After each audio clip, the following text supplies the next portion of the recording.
Today, we're going to be taking a wild ride through history to look at 5 of the most iconic, audacious, and just plain hilarious practical jokes that people have managed to pull off over the years, only on this timeline. Prank number 1. The Swiss Spaghetti Harvest. Our first iconic prank takes us all the way back to 1957 and the hallowed halls of the BBC television studios in Britain.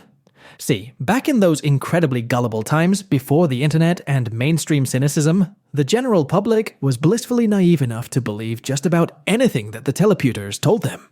And clearly, some cheeky pranksters at the BBC took that fact and ran with it in the most delightfully absurd way possible. On April Fool's Day 1957, the BBC actually aired a 3-minute segment depicting a cultural phenomenon that to this day still has people scratching their heads. The footage, narrated in that trademark posh British voiceover, showcased a supposed spaghetti harvest taking place in the Swiss countryside.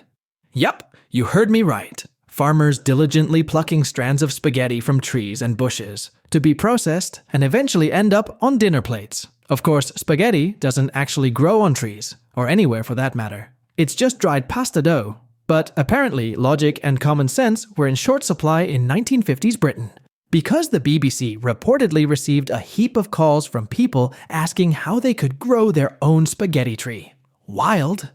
The masterminds claimed the prank kicked off when they randomly mused about the real origins of spaghetti, and it just snowballed from there. They used black thread for the spaghetti, and even craftily spliced in footage of women methodically harvesting and inspecting the crop. It was such an impressively silly and light-hearted prank for the era, made even better by the fact that it came from the stuffy and reputable BBC of all places.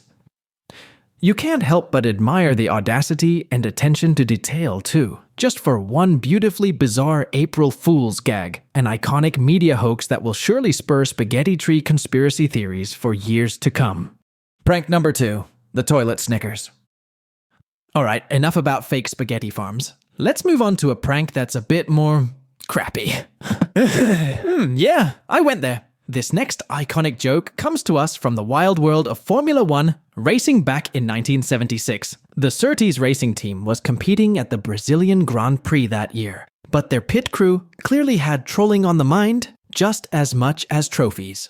See, while the drivers were out doing their thing on the track, the Surtees mechanics snuck off and pulled an elite-level prank on the unsuspecting event organizers. Their master plan? To completely decorate and booby-trap the restrooms at the racing circuit. We're talking full-tilt potty pandemonium here, folks. The Mad Lads covered every square inch of the bathroom stalls in cheeky graffiti, silly doodles, and irreverent slogans. They even built custom toilet paper dispensers shaped like cameras to freak people out. And just for that extra nasty touch, they rigged up some firecrackers to go off when people flushed the toilets or urinals. Imagine just trying to pop in for a regular tinkle and getting hit with exploding potties. Dumb doodles staring back at you, and cameras pointing every which way. The ultimate punked experience while you're, punking.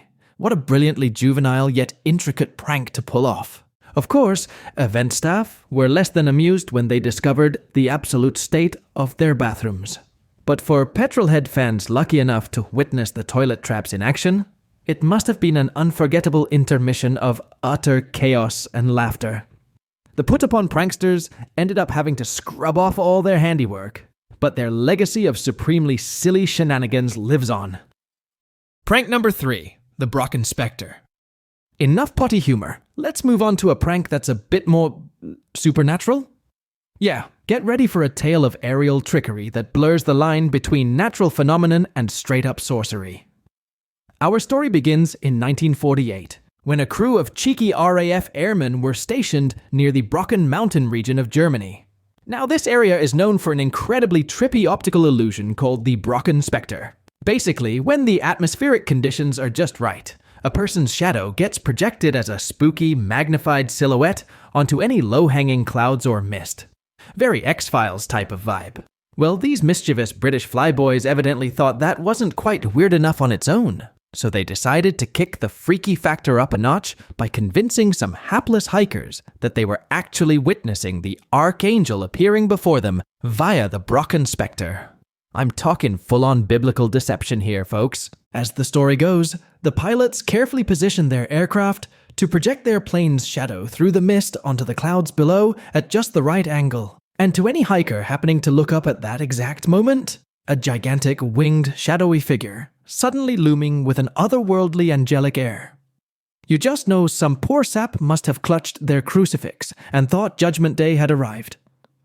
Of course, it was all just a bit of ethereal perspective trickery by a crew of pranksters in the know. Prank number 4, the Disco Demolition Night. Let's take things back down to earth for one of the most chaotic, destructive pranks that the sports world has ever seen. The year was 1979, and the trendy disco craze was in full swing across America. Well, not everyone was thrilled with the funky new music genre. In fact, there was a pretty strong anti-disco hate movement brewing, led by good old-fashioned rock and roll purists. Enter legendary baseball showman and part owner Bill Veeck of the Chicago White Sox. In a crazy effort to draw bigger crowds to the games, Veeck decided to cheekily capitalize on the disco demise by hosting a Disco Demolition Night promotional event in between a doubleheader against the Detroit Tigers. The premise was simple, but oh so ripe for pandemonium. Let the fans bring any disco records they wanted to the game, and Veeck would blow them all up on the field in one glorious anti-disco explosion of dreaded dance tunes. All you had to do was pay 98 cents for the discounted admission and bring a disco vinyl as your ticket to witness the over-the-top stunt. Well, needless to say, the promotion worked a little too well. Tens of thousands of rowdy fans descended on Comiskey Park, clutching crates upon crates of records, hell-bent on seeing disco get blown to high heaven. As the charged-up crowd ignited the massive collected pile, the plumes of smoke and deafening bangs became too much for security to contain. Before you could say YMCA, giddy hooligans were storming the field, ripping up grass, setting fires, and tearing the whole place apart in sheer hysterics. The games had to be forfeited, and it took the police tear gas and arrests to finally subdue the absolutely unhinged disco dumpster fire. So yeah, just a harmless little sports promo intended to tap into anti-disco energy, right? Oops! Veeck may have overestimated just how much pent-up rage existed towards the funky genre, and unintentionally sparked an all-out riot. But hey, you can't say he didn't give the fans a memorable show. Just maybe a little too memorable. Disco, rock, whatever. All music should be afraid of overzealous baseball fans. Announcing Nixon's resignation early. If pranking the masses through television is an art form, then our next iconic jokester has to be considered one of the master artists. This infamous stunt from 1974 took advantage of the new medium's immense power and blindsided millions of viewers in the process. Let me set the scene. It's August 8th, 1974, and the Watergate scandal has reached a boiling point. After months of drawn-out hearings and turmoil, President Richard Nixon is finally expected to deliver a pivotal address to the nation regarding his role in the cover-up that evening. As the appointed hour draws near, Americans begin tuning in to all the major networks in anticipation of this historic political moment. Except, on CBS, some baffled viewers start seeing footage of a haggard, sweaty Nixon that appears to show him abruptly resigning from the presidency on live television. For 17 baffling minutes, CBS aired pre-recorded footage of Nixon's actual resignation address from the next day before suddenly cutting away in confusion. Panic and chaos likely ensued in living rooms across America as people were left wondering if they'd just witnessed the commander-in-chief unexpectedly fall on his sword in real time. The culprit? One Roger Mudd, a CBS News staff member who took it upon himself as a lark to cue up the pre-taped resignation footage a full day in advance, sending it out accidentally to viewers. Evidently, he thought it would be funny to punk the entire nation during such a pivotal political firestorm. While today's comedians would call this an elite-level media prank, you can imagine the reaction from angry CBS executives, and the White House was less than amused. Mudd faced serious repercussions, and the stunt was swiftly chalked up to a forgivable human error. Still, for that brief window, an entire country truly thought they might be witnessing history happen in real time, thanks to one mad lad's urge to troll America. Even decades later, Mudd's mischief still stands as the prank that punked a nation. Well, there you have it, folks. 5 of the most audacious, iconic, and just straight-up hilarious pranks that legendary mischief makers throughout history managed to pull off. So, let's hear it. What other renowned pranks from history did I miss that deserve a shout-out?